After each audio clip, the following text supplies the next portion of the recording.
बिस्मिल्लाहिर्रहमानिर्रहीम। अस्सलाम वालेकुम। आज 13 अगस्त है और दिन है इतवार का। जैसे ही पीडीएम की हुकूमत ख़त्म हुई है, इक़्तिदार गया है, तो अब मफाद परस्त टोला जो है वो एक तो इनकलाबी बनना शुरू हो गया है। पहले इनकलाबी सामने आ गए हैं, ये पहला नतीजा है इक़्तिदार जाने का। लेकिन जहाँ पे एक इनकलाबी सामने आया है, वहीं पे उस इनकलाबी ने सारा कच्चा चटा खोल कर रख दिया है कि पीडीएम की हुकूमत कैसे चलती रही, कैसे ये कानून साजियाँ करते रहे। और अब मियाँ नवाज शरीफ जो वोट को इज़्ज़त दो के बड़े एक वोट का इज़्ज़त दो का नारा देने वाले थे, जिनकी पूरी ब्रांडिंग की गई थी, जिनको सबसे पाकिस्तान की तारीख का सबसे बड़ा इनकलाबी बनाकर पेश किया गया था, जिनको कहा गया था कि दुनिया के चंद एक लीडर जो रेजिस्टेंस की अलामत हैं, मज़ामत की अलामत है, उनमें से वो एक हैं। हालांकि जो उन्होंने रेजिस्टेंस की है, जो उनकी असल जो वक़्त है, वो सारे आप भी जानते हैं, मैं भी जानता हूँ, पूरा पाकिस्तान जानता है, सिवाय चंद एक उन लोगों के जो ज़हनी तौर पे या तो बददियानत हैं या बेचारों के IQ लेवल का मामला है, जो आज भी नवाज शरीफ को समझते हैं कि वो बहुत बड़े इनकलाबी थे या हैं। हम तो पहले दिन से, जब वो इनकलाबी बनने की उन्होंने बात की थी, उसी दिन कहा था कि जिसकी जो पैदावार जो है वो इस्टेब्लिशमेंट की हो, वो इस्टेब्लिशमेंट के ख़िलाफ़ कैसे खड़ा हो सकता है। मियाँ नवाज शरीफ को इक़्तिदार में लाने वाली पहली मरतबा इस्टेब्लिशमेंट थी। जब वो इक़्तिदार में इस्टेब्लिशमेंट की वजह से आए, आप 1990 में देखें IGIO सारा मामला किस तरह से जो है वो पैसे देकर और उनको जो है वो वज़ीर-ए-आज़म बनवाया गया था। ये सारी चीज़ें जो है वो सबके सामने हैं।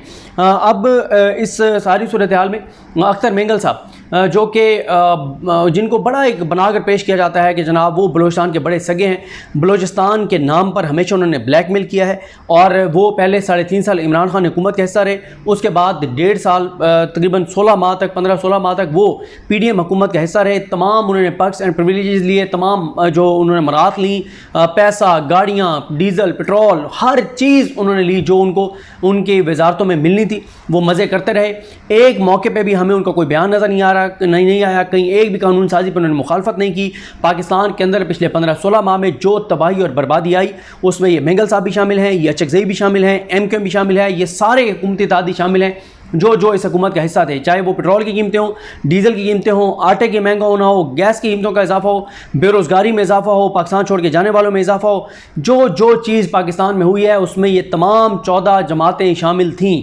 कोई एक जमात उससे अलग नहीं है। लेकिन अब ये भी जो है वो बलूचिस्तान की MQM बनने की कोशिश कर रहे हैं कि वो तासुर दें कि जनाब वो अपोजिशन में अब हैं। तो ऐसे नहीं होता। आपने 16 माह तक ज़ाती मफादात लिए, आपने अवाम के टैक्स के पैसों से आपने फ़वाइद लिए और आज आप बड़े इनकलाबी और नज़रियाती बन गए। लेकिन खैर उन्होंने मियाँ नवाज शरीफ को एक्सपोज़ किया और उनको सियासी गैरत दिलाने की कोशिश भी की है। ख़त लिखा है मौसूफ़ ने, और ख़त भी वो देखें 16 माह में ये तब बोले जब इनकी ज़ात का मामला है, अपने मफाद का मामला है, अवाम के मफाद, अवाम के मसले के ऊपर कभी ये नहीं बोले। अच्छा, ये लेटर इन्होंने उस वक्त नवाज शरीफ को नहीं लिखा जब पेट्रोल महंगा हो रहा था, डीजल महंगा हो रहा था, तबाही हो रही थी, बर्बादी हो रही थी, पाकिस्तान में बेरोज़गारी बढ़ रही थी, इंडस्ट्री बंद हो रही थी, गरीब का नुकसान होता था, 400 लोग वहाँ पे डूब गए यूनान कश्ती हादसे में, कोई 40-50 लोग राशन और आटे की लाइनों में लग के और उनकी जानें चली गई। और जो चीज़ें हुई हैं उस पर मेंगल साहब का कभी कोई ख़त नहीं आया। अब ख़त इसलिए आया कि अपनी दुम पे पहुँचाए, तो अब उन्होंने ख़त लिख दिया। लेकिन ख़त इंटरेस्टिंग है। कहते हैं, मोहतरम जनाब मियाँ मोहम्मद नवाज शरीफ साहब, उम्मीद है आप बमा अहले खाना खैरियत से होंगे। मेरा आज का मैसेज गुज़िश्ता मैसेज मोरखा 22 जुलाई 2022 का तसलसल है, क्योंकि जिन मसाइल का जिक्र मैंने पहले किया था काश कि उनमें कमी आती, लेकिन हस्बे रवायत उनमें इजाफा होता गया। इसका इल्ज़ाम किसी पर डालने की बजाय हम अपनी शुमी किस्मत को ही ठहराएँ तो बेहतर होगा।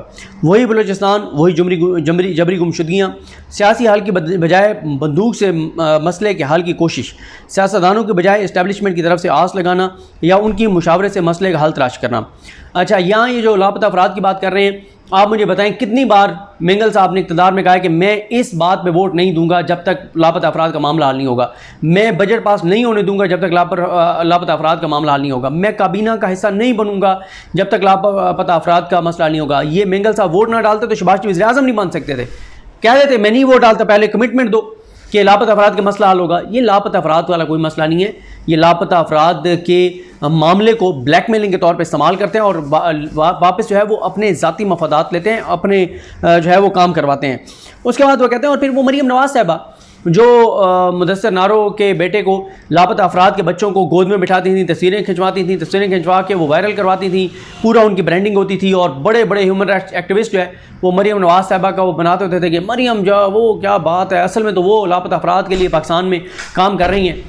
16 माह में एक बार आपने देखा लापता अफराद पर मरीम नवाज़ का कोई ट्वीट, कोई बयान, कोई मीटिंग, कोई बात, कोई मुलाकात, कुछ भी नहीं। उस वक्त तो 10 लापता, वो उस वक्त तो 10 बलोच तलबा बैठे होते थे लाहौर में, कहीं वहाँ भी पहुँच जाती थी, तस्वीरें बनवाती थी और सारे। वो असल में रियासत को उस वक्त ब्लैकमेल कर रही थी और ब्लैकमेल उन्होंने कर लिया। उन्होंने क्या कहा था, उन्होंने कहा मज़ामत होगी तो मफामत होगी, और फिर मज़ामत हुई और मफामत हुई, और फिर उन्होंने कहा उनको आसान रास्ता आता था और उस आसान रास्ते पर वो चल रही हैं। उसके बाद आगे लिखते हैं जनाब मियाँ साहब, हम पर जो गुजरी या गुजर रही है वो हमारी किस्मत, लेकिन हैरानगी इस बात से है कि जो आप लोगों पर गुजरी उससे भी अभी तक आपने सबक नहीं सीखा। हमें जनरल अयूब से लेकर जनरल मुशर्रफ के मजालिम तक अच्छी तरह याद हैं, लेकिन आपकी जमात मुशर्रफ और बाजवा की साजिशों और गैर इक़दाम को इतनी जल्दी फरामोश करके एक बार फिर रात की तारीखियों में बग़ैर इत्तेहादियों को एतमाद में लिए कानून साजी करके जमहूरी इदारों को कमज़ोर करके गैर जमहूरी ताकतों को मज़ीद ताकतवर करके जमहूरियत के ताबूत में मज़ीद कीलें ठोंकने के मुतरादिफ होगा। इंसानी हकूक़ के बरखिलाफ़ कानून साजियाँ शायद हमसे ज़्यादा मुस्तकबिल में आप हज़रात के ही ख़िलाफ़ इस्तेमाल की जाएंगी, क्योंकि हम बलूचिस्तान के बासियों को रोज़ अव्वल से ही इंसान समझा ही नहीं गया। अच्छा, वो मियाँ नवाज़ शरीफ को कह रहे हैं कि आपके खिलाफ इस्तेमाल होगी। मियाँ नवाज़ शरीफ कह रहे हैं हमें को मसला ही नहीं है, हम तो एक पेज पे हैं, हम तो दिलो जान से एक हैं और हम तो आसान रास्ते पर चल रहे हैं, उस रास्ते पे चल रहे हैं जो रास्ता शहबाज शरीफ का रास्ता था, और उस रास्ते पे मेरी बेटी भी बहुत ज़बरदस्त चल रही है, मैं भी ज़बरदस्त चल रहा हूँ, हमें तो अब कोई मसला नहीं है। मिंगल साहब कहते हैं कि CPAC से अहले बलूचिस्तान को क्या हासिल हुआ, आपसे बेहतर और कौन जान सकता है। कितने मोटरवे, बिजली और शमसी तवानाई के मंसूबे, मेट्रो ट्रेनों और बसों से लेकर सेहत और तालीम के सहूलतों से लेकर पीने के पानी के जो मंसूबे और सहूलतें मुहैया की गई हैं, वो दुनिया की तरक्की की तारीख में अपनी मिसाल आप हैं।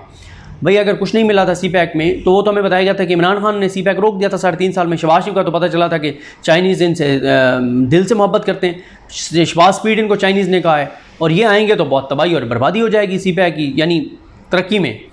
तो ये तो कह रहे हैं कुछ भी नहीं हुआ, शहबाज शरीफ के दौर में भी कुछ नहीं मिला हमें। उसके बाद कहते हैं कि मौजूदा दौर में ग्वादर यूनिवर्सिटी के क़याम बाग मकाम लाहौर का भी ऐलान किया गया, जो मैं समझता हूँ कि बलूचिस्तान में तालीमी पसमानदगी को दूर करने में अहम किरदार अदा करेगा। ग्वादर एयरपोर्ट का नाम बजाय किसी बलूचिस्तान की सियासी या समाजी शख्सियत के किसी ऐसे शख्स के नाम कर दिया जिसके नाम से शायद ही बलूचिस्तान के लोग वाकिफ़ हों। गुज़िश्ता मरदमशुमारी में बलूचिस्तान की आबादी जो कि तकरीबन 2 करोड़ 24 लाख के करीब बनती थी, CCI की मीटिंग में 73 लाख कम करके क्या पैगाम देने की कोशिश की जा रही है। क्या किसी भी आम फैसलों में इत्तेहादियों के एतमाद में लिए बगैर फैसले करना बदएतमादी ही को दवाम बख्शेगी।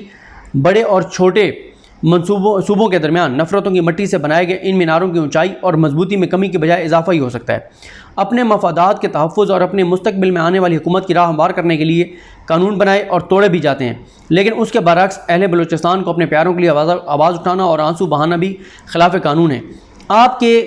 आपकी गुज़िश्ता 2 दौरे हुकूमत में भी ये सब कुछ होता रहा, और हम पिछली बार की तरह इस बार भी ये तसव्वुर और ख्याल करके बैठे कि शायद उन तल्ख़ तजर्बात के बाद आपकी जमात को अब एहसास हो गया होगा, लेकिन आपकी जमात ने हमें पहले भी गलत साबित किया और अब भी। मतलब ये आप अजीब बात कर रहे हैं ना, पूरे पाकिस्तान के बच्चे को बता के कि नवाज शरीफ क्या है, क्या करेगा, आइंदा आएगा तो क्या करेगा। आप इतने बच्चे थे, आप इतने मासूम थे, आपको पता नहीं था, लेकिन क्योंकि आपको अपना मफाद मिल रहा था तो आपने कहा ठीक है, आपने अपना मफाद ले लिया। उसके बाद कहते हैं कि जनाब काश कि हमें मुताला पाकिस्तान के निसाब की किताबों में गुज़िश्ता 76 साल तारीख़ पढ़ाई जाती तो शायद हम तारीख़ से सबक हासिल करते, लेकिन अब तो हम और आप तारीख़ के सामने सिर्फ़ और सिर्फ जवाब दे रहे हैं। और आज वज़ीर-ए-आज़म की ऐसे शख्स की नामज़दगी के जिसकी बहसीयत वज़ीर-ए-आज़म हमारे लिए ना कि सियासत के दरवाज़े बंद कर लिए गए, बल्कि आपके इस तरह के फ़ैसलों ने हम और आप में मज़ीद दूरियाँ पैदा कर दी। तो असल इनको तकलीफ़ जो है वो है इनकी काकर साहब के बनने की।